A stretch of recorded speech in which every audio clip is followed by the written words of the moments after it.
और मेरे प्यारे दोस्तों, जय श्री कृष्णा। कैसे हैं आप? तो क्या आप तैयार हैं एक प्यारे वीडियो के लिए? आज के इस वीडियो में हम बात करेंगे शारदीय नवरात्रि 2020 ऐसे हुई थी नवरात्रि की शुरुआत, इसकी पौराणिक कथा के बारे में।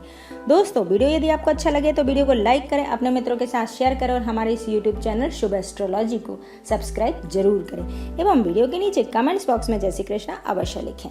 तो चलिए बात करते हैं कैसे हुई थी शारदीय नवरात्रि की शुरुआत और एवं उसकी पौराणिक कथा के बारे में। नवरात्रि 2020 शारदीय नवरात्रि मां नवदुर्गा की उपासना का पर्व है। हर साल ये पावन पर्व श्राद्ध खत्म होते ही शुरू हो जाता है, लेकिन इस बार ऐसा अधिक मास के कारण संभव नहीं हो पाया है। इस साल नवरात्रि पर्व 17 अक्टूबर से प्रारंभ हो रहा है, जो 25 अक्टूबर तक चलेगा। रामनवमी 24 अक्टूबर को है। हिंदू पंचांग के अनुसार अश्विन माह के शुक्ल पक्ष की प्रतिपदा से नवरात्रि पर्व शुरुआत होती है, जो नवमी तिथि तक चलती है। 10वीं को हम दशहरा मनाते हैं।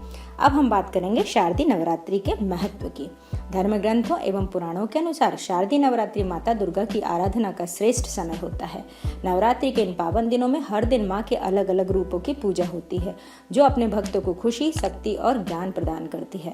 नवरात्रि का हर दिन देवी के विशिष्ट रूप को समर्पित होता है और हर देवी स्वरूप की कृपा से अलग अलग तरह के मनोरथ कार्य पूर्ण होते हैं।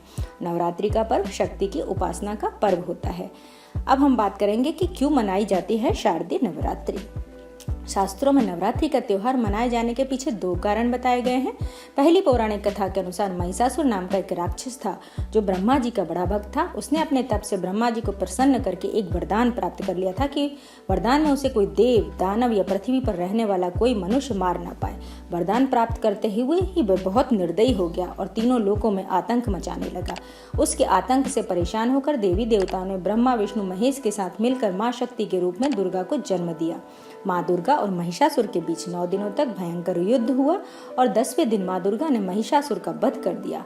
इस दिन को अच्छाई पर बुराई की जीत के रूप में भी मनाया जाता है। दूसरी कहानी यह है कि भगवान श्री राम ने भी की थी नव दुर्गा की उपासना।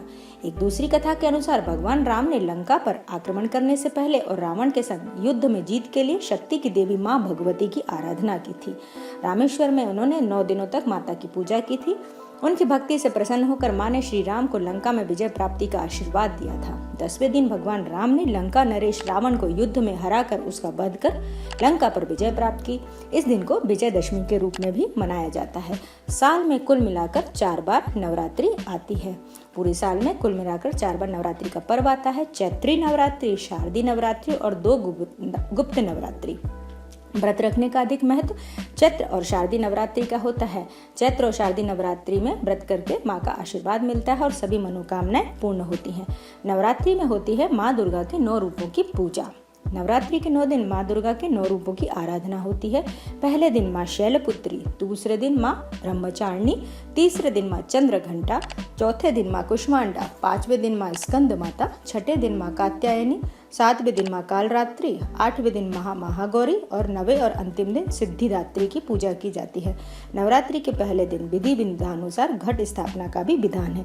तो ये थी आज तक की जानकारी। उम्मीद है आपसे फिर मिलेंगे नए वीडियो के साथ। स्वस्थ रहें, मस्त रहें। जय श्री कृष्णा।